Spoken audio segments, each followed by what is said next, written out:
Kita, dan begini ya, kebetulan saya hubungannya sama Presiden Joko Widodo baik. Dalam pertemuan-pertemuan tidak pernah beliau sekalipun titip sama saya, Mas Bowo jangan kritik saya ya, nggak pernah. Nggak pernah. Jadi itu makna kunjungan Kambalang naik kuda bersama itu dengan kalimat seperti itu? Jadi memelihara silaturahmi kan baik. Dan saya memberi masukan, beliau juga memberi penjelasan. Dan kadang-kadang ada caranya juga, kan kita memberi kritik ada caranya, ya kan? Tapi kita harus menjaga, karena kita harus tahu bahwa kita berada di kapal yang sama. Kalau kapal oleng semua rugi, kan begitu. Tapi ya harus mau ada kritik, harus mau ada otokritik. Saya di Gerindra saya mengatakan, ya, kita kritik, tapi kita harus juga mawas diri. Ya, kita harus mengerti di mana kekurangan kita. Ya, jadi ini pendekatan yang saya inginkan. Ya, jadi kita tidak ingin gaduh. Kita harus mencegah. Ya. Kita harus mencegah kegaduhan. Tapi kegaduhan ini two way traffic ya. Jadi si penguasa juga harus nangkep getaran rakyat. Jangan menganggap bahwa saya berkuasa. Ya kan, rakyat harus ikut saya. Loh, kamu harus nangkep dong. Ada pandangan yang mungkin. Jadi rasa keadilan rakyat itu harus menjadi dasar bagi pemimpin. Ada mungkin cara pandang saya mungkin kelewat, pendek atau tidak mampu menangkap itu. Ada rivalitas tahun 2014 di mana kutub itu begitu kencang. Tapi kemudian pada 2016-2017 hubungan Anda terlihat mesra dengan Presiden Joko Widodo setelah rivalitas itu. Apa yang bisa dimaknai dari hal itu?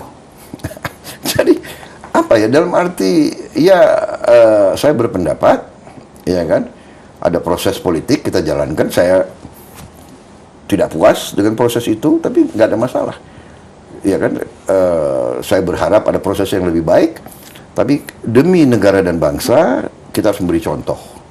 Ya, kalau sudah proses dan sudah ada pemimpin yang melalui sistem itu sudah disahkan, kita harus hormati dan kita harus beri kesempatan. Nah, saya juga waktu itu langsung beliau datang ke sini waktu itu dan saya bilang, Pak,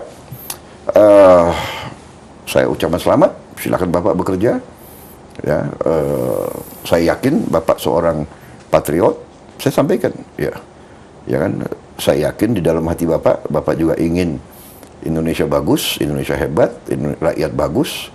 Saya yakin Bapak cinta merah putih. Saya yakin Bapak cinta Pancasila. Saya yakin Bapak akan mempertahankan Undang-Undang Dasar 45. Saya yakin Bapak akan pertahankan Bhinneka Tunggal Ika. Karena itu, ya kan, kami akan mempersilahkan Bapak memimpin negara.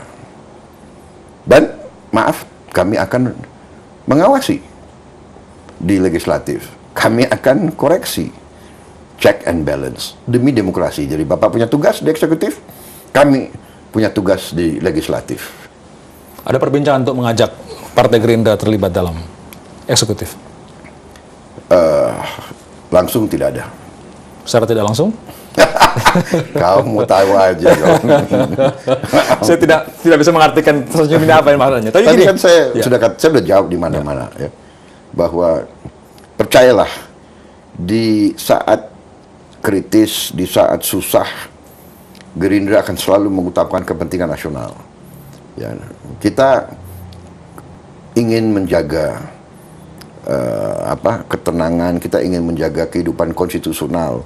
Jadi kalau dalam situasi yang sulit, Gerindra pasti akan dukung. Saya berpikir di benak saya, namanya kubu yang berseberangan atau oposisi, baik itu namanya oposisi murni, oposisi kritis, apapun, loyal dan sebagainya, itu artinya berbeda pendapat, dan karena perbedaan pendapat itu biasanya suaranya keras. Berbeda pendapat bagus. Berbeda pendapat kita butuhkan. Ya, kita butuh beda pendapat. Jadi untuk saling mengawasi. Kalau tidak ada perbedaan pendapat, orang yang punya kekuasaan tidak diawasi, dia biasanya kebablasan. Dan kita udah lihat sejarah ini, sejarah manusia ya, bahwa tidak ada kekuasaan yang abadi. Semua kekuasaan itu suatu saat akan berakhir. Nah, disitulah kalau kita tidak menjalankan kekuasaan dengan arif, baik, kita pasti akan diminta bertanggung jawab. Saya ingin perdalam soal bagaimana menjalankan Arif dan diminta pertanggungjawaban setelah pariwara berikut. Kami akan kembali saat lagi, kabar tokoh dengan Pak Prabowo.